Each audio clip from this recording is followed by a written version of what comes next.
Welcome back, Apologia, 8th grade physical science, week 19, day 4, textbook pages 329 to 334, notebook pages 273 to 277.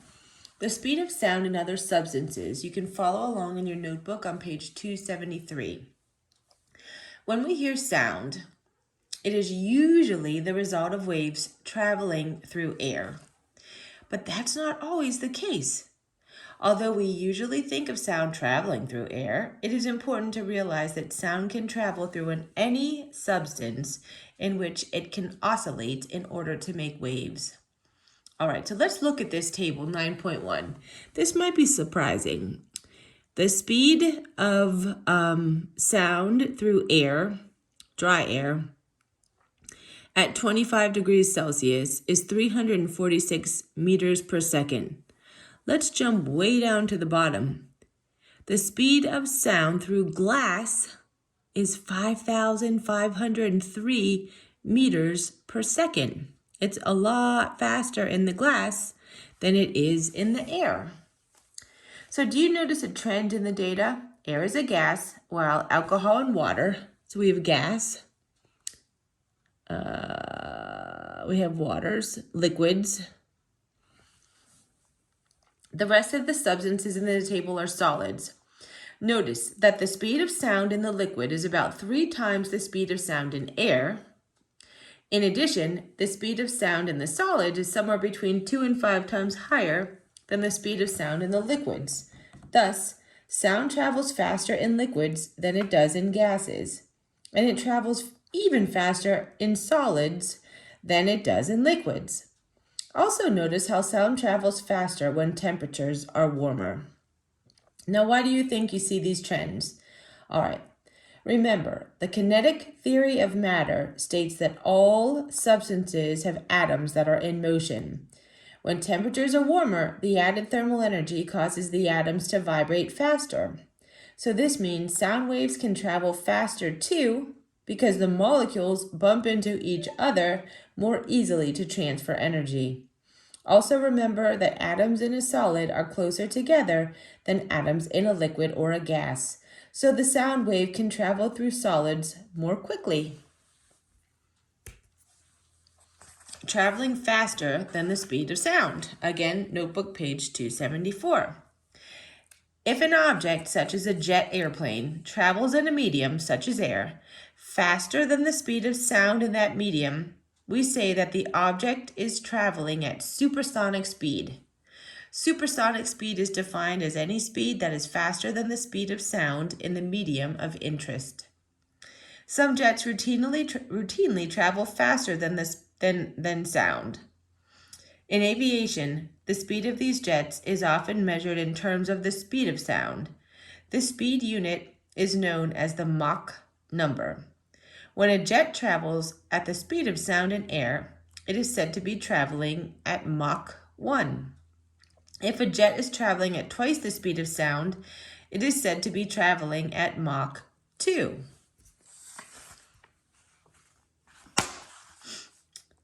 The F-18 Super Hornet, for example, is flown by the U.S. Navy's Blue Angels and has a maximum speed of Mach 1.8, which is 1,190 miles per hour.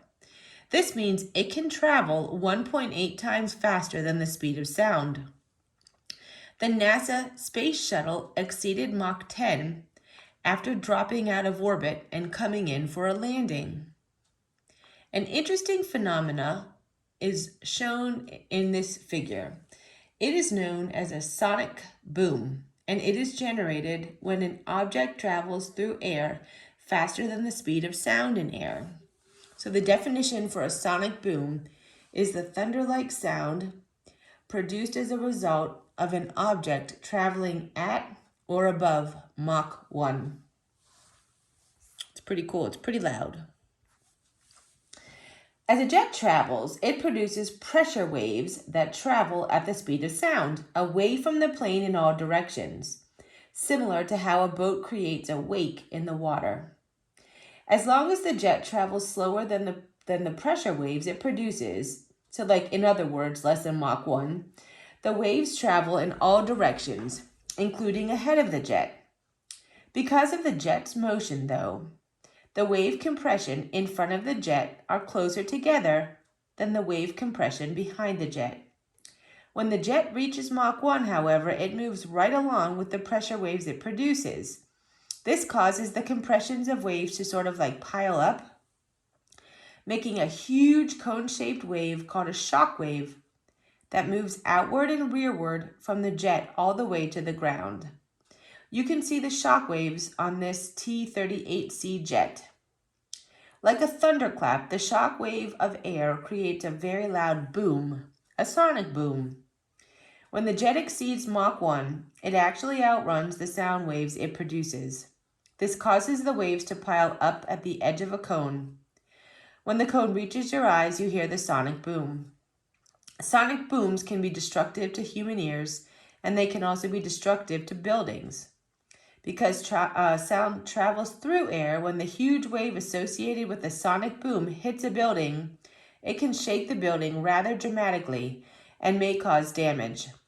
As a result, jets try to travel at or above Mach 1 only in areas of little to no population. Intensity and loudness, notebook page 275. A sonic boom is loud because when the sound waves produced by a supersonic jet begin to bunch up, their amplitudes add together. And as a result, the amplitude of the sound wave that comes from a supersonic jet is huge. The same can be said for a thunderclap. The reason a thunderclap is so loud stems from the fact that the heat produced in a lightning strike is so large that it bunches up a lot of air in the compression crests of the sound wave. Remember that the amplitude of a wave tells us how much energy the wave carries. Waves with very large amplitudes, like thunder, carry a lot of sound energy. The rate at which a wave's energy flows through a given area is called intensity. Sound intensity depends on the wave's amplitude. So really, intensity is just another way of expressing wave amplitude. Intensity also depends on how far away you are from the sound source. Thunder sounds louder, which means it has a higher intensity the closer you are to the lightning strike. Sound intensity is measured in units called decibels. The decibel is 1/10 of the unit bell. So remember, we've talked about this. The prefix deci means 1/10. The Bell scale of intensity measurement was named for Alexander Graham Bell, the inventor of the telephone. In the Bell scale, an increase in 1 bell corresponds to a 10-fold increase in sound wave intensity. The threshold of human hearing is defined as 0 decibels, meaning the sound can just barely be heard. A 20 decibel sound has 100 times, 10 times 10, more energy per second than a 0 decibel sound. A 30 decibel sound has 1,000 times, again, 10 times 10 times 10, more energy than a 0 decibel sound. You can see in table 9.2, there's some different intensity levels of some common sounds. Intensity measures the energy or amplitude of sound waves. Loudness, however, is the physical response to the intensity. It's how each person perceives the sound intensity. Of course, the loudness you hear depends on the sound intensity. In other words, as amplitude increases, intensity increases, and loudness increases as well. All right, experiment 9.3, amplitude and loudness. We will do in class. I'm hoping someone has a stringed instrument that they would volunteer to bring in. That would be awesome. All right, let's go through this anyway. So what did you see and hear in the experiment? When you plucked the string only slightly, you only added a small amount of energy. So the string vibrated only slightly, and the sound produced was not very loud. As you plucked the string harder, however, you added more energy, and the string vibrated a lot more. In addition, the sound was louder. The more energy you add, the greater the change in volume. Well, what does this even mean? When the string vibrates more vigorously, it pushes more air than when it vibrates only slightly. Thus, the sound waves produced by a vigorously vibrating string have more energy and a larger amplitude than the sound waves produced by a string that vibrates only slightly. Large amplitude sound waves have greater intensity and are loud. Small amplitude sound waves have less intensity and are relatively quiet. Remember, though, that intensity and so loudness also depends on how far you are from the source of the sound. If you are farther away from a sound source, the sound is not as loud as if you are close. Well, why? Because as a sound wave travels through air, its amplitude decreases. In an open space, then, the volume you hear can be reduced by simply moving away from the source of the sound. In closed spaces like auditoriums, moving further from the source will reduce the direct volume of the sound. But sometimes the reflections off the walls or in the corners can actually increase the volume. All right. Loudness also depends on the health of your ears and how your brain interprets the signals sent from your cochlea. When you turn the volume up on your television, radio, or electronic device, you are simply causing the device to produce sound waves of larger and larger amplitude. The larger the amplitude of the sound waves, the louder the sound is. Extremely loud sounds can actually damage your hearing because of the amplitude of the waves. Remember, your ear detects sound waves with the tympanic membrane. The larger the amplitude of the wave, the more violently the tympanic membrane vibrates. Extremely loud sounds, such as explosions, can cause the membrane to tear painfully due to the sudden increase in the violence of its vibrations. Worse, however, is the constant onslaught of loud sounds, such as power tools and loud stereo systems.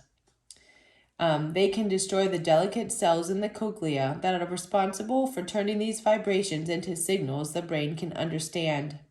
If those cells die, they can never be replaced, and that will result in severe hearing loss and continual ringing in the ears. Ringing in your ears, then, is a sign that you have been exposed to sounds loud enough to damage your hearing. Now, although it is possible to harm or destroy your hearing, your ears have a remarkable range when it comes to the loudness they can withstand. They have remarkable range because the cells of the cochlea do not respond linearly with increasing sound intensity. In other words, when the amplitude of a sound wave doubles, the response of the cells does not double. They are designed to reduce the sensitivity of their response as the amplitude of the sound waves that hit the ear increase. As a result, a sound wave with 10 times more amplitude does not sound 10 times louder. All right, let's walk through example 9.4. The sound from a typical vacuum cleaner is about 60 decibels, while the sound of a rifle firing is about 140 decibels. How many times larger is the intensity of the waves coming from the rifle as compared to those coming from the vacuum cleaner? All right, so remember that in the Bell scale, every increase of 10 decibels is the same as a 10-fold increase in the intensity of the sound. So you need to find the difference in intensity first and then find the 10-fold increase. Okay, so write the list of knowns and unknowns. We know the intensity of the vacuum cleaner to be 60 decibels. We know the intensity of the rifle firing to be 140 decibels. Well, how many times larger? Well, step 2 would typically be to write the equation. There really isn't one for this. You just subtract the intensity of the rifle firing minus the intensity of the vacuum cleaner. So 140 decibels minus 60 decibels equals 80 decibels. All right. So the rifle is 80 decibels louder. But since each 10 decibel represents a 10-fold increase in sound, we need to determine how many factors of 10 we need by dividing 80 by 10 to get 8. So the total increase is calculated by taking 10 and multiplying it by itself 8 times. So 10 times 10 times 10 times 10 times 10 times 10 times 10 times 10 is 100 million. That means that the intensity of the rifle sound wave is 100 million times larger than the intensity of the vacuum cleaner's sound wave.